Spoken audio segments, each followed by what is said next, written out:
Hello, it's Errolthree here, back with another video. Today I wanted to show you some designs for some things you can put around your world that aren't necessarily in towns or cities, but on the sidelines. That give your world the kind of lived-in feel that has some background to it. You know, the surroundings of your world. So kicking things off in position number 1, we have a little abandoned altar that you can put at the side of your path somewhere. Now in practice you can probably put this in between trees and hide it a little bit behind a canopy. And you can see I'm doing just that. I'm putting some leaves around the towers and just generally hoping that fits in with the theme of trees. Then adding in some cracks in the ground and different types of foliage, you can give the feel that it has been abandoned for a long time now. And next up at number 2, we're going to have a look at a graveyard design. And it's not exactly the most cheerful thing you can put in your world, but it's a very good thing to add some atmosphere to it. And we did get a specific request to do graveyards and graveyard fences on the Discord. The shameless plug aside, we do have a couple of objectives here. The first is to make the graves look seamless and natural, which we've done using stairs and slabs, and the second is to make a flowing fence like this. Here I'm going to use fences, logs and slabs to make a wall that you can't jump over but you can see over, so you can show off all the goodies inside. And finish off the insides with some foliage and cobwebs.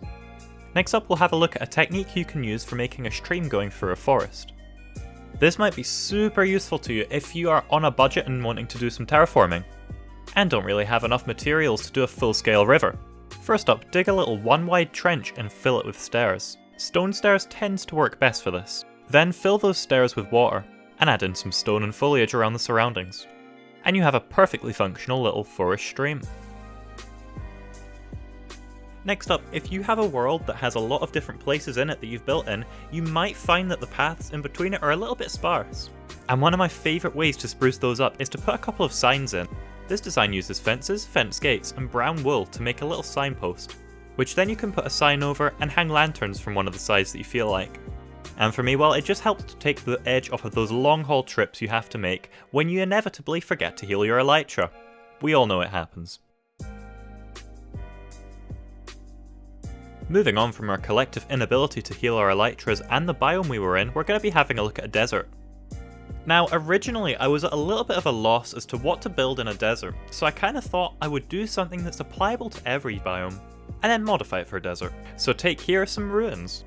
I started originally with the building style that I had in Talisman, adding in some roofing material on the floor as though it's fallen down, and failed to build the rest of it, opting instead to have it strewn around the floor, and using some campfires to make it seem like it's smouldering.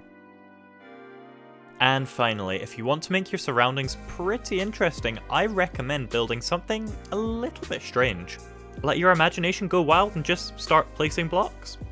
In my case that seemed to be some oak logs, some sandstone walls, and some fences just on top, making some sort of pillar type thing.